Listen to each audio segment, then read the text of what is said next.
Complicated subjects के बारे में पढ़कर, उनके बारे में खोज कर, उन्हें छोटे छोटे टुकड़ों में बांटकर हम फिर आए हैं आपके सामने जटिल चीज़ों पे बात करने, उन्हें आपके लिए आसान करने।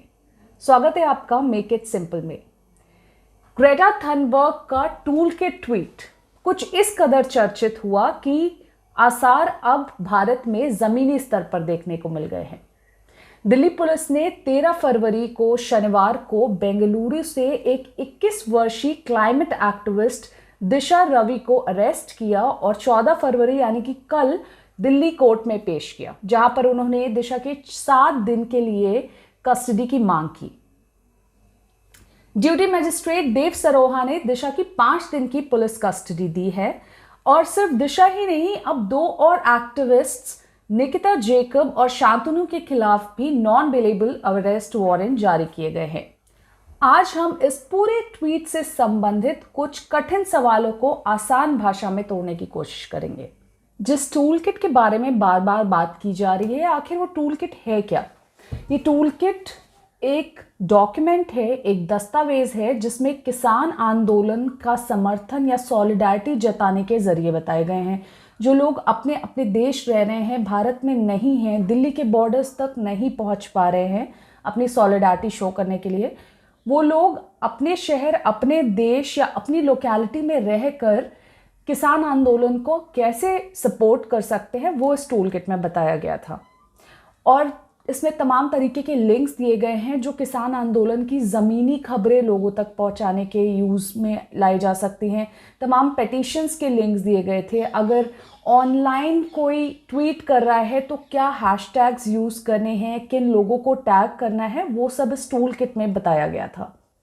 ट्रॉली टाइम्स, जो कि इस पूरे आंदोलन में काफ़ी चर्चा में रहा, जो कि आंदोलन में रह रहे लोगों द्वारा निकाला गया एक समाचार पत्र था, उसका भी लिंक इस टूल किट में दिया गया। अगर और सिंपल भाषा में बताऊं तो आम जनता के लिए इस टूल किट को एक गाइड बुक के रूप में देखा जा सकता है। अब दूसरा सवाल ये उठता है कि ग्रेटा ने जो टूल किट ट्वीट किया उसके खिलाफ दिल्ली पुलिस के क्या क्लेम्स हैं। तो दिल्ली पुलिस ये क्लेम करी है कि ये पूरा टूल किट भारत की सरकार पर सांस्कृतिक, सामाजिक और आर्थिक युद्ध बोलने का एक जरिया है। उन्होंने ये भी कहा कि 26 जनवरी को जो लाल किला पर हमें हिंसा देखने को मिली, वो पूरी इस टूल किट के जरिए से एग्जीक्यूट की गई थी और इस टूल किट में और उस हिंसा में काफ़ी सिमिलैरिटीज़ हैं। उन्होंने एक ऑर्गेनाइजेशन का भी नाम लिया हुआ है, PJF, पोएटिक जस्टिस फाउंडेशन, जिसको प्रो खालिस्तानी टर्म किया है और कहा है कि उन्होंने ही इस टूल किट को क्रिएट किया था। हालांकि इंडियन एक्सप्रेस की रिपोर्ट्स के अनुसार PGF ने इन सारे क्लेम्स को झुठलाया है और कहा है उनका ऐसा कोई एजेंडा नहीं है। PGF की यानी कि पोएटिक जस्टिस फाउंडेशन की अगर आप वेबसाइट देखें तो आप देखेंगे ज़्यादातर मुद्दे सोशल जस्टिस के इन एंड अराउंड रिवॉल्व करते हैं और ऑपरेशन के खिलाफ आवाज़ उठाने का काम करते हैं।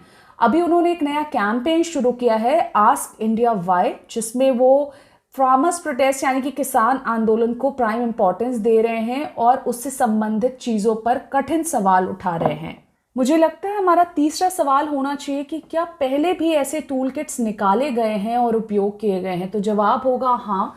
ग्लोबल स्केल प्रोटेस्ट में पीसफुल मोबिलाइजेशन करने के लिए ऐसे इंफॉर्मेटिव डॉक्यूमेंट्स और टूल किट्स पहले भी बनाए गए हैं और बांटे गए हैं और एक प्रैक्टिस रह चुकी है। 2011 में ऑक्यूपाई वॉल स्ट्रीट प्रोटेस्ट के दौरान भी ऐसे टूल किट्स का इस्तेमाल किया गया था। 2019 में जब हांगकांग में बहुत ही भारी मात्रा में प्रोटेस्ट देखने को मिल रहे थे, लोग सड़कों पे नजर आ रहे थे, तब भी ऐसे इंफॉर्मेटिव टूल किट्स का यूज़ किया जा रहा था। इनफैक्ट एंटी-CA मूवमेंट में भी ऐसे कई टूल किट्स निकाले गए थे प्रोटेस्टर्स की जानकारी के लिए।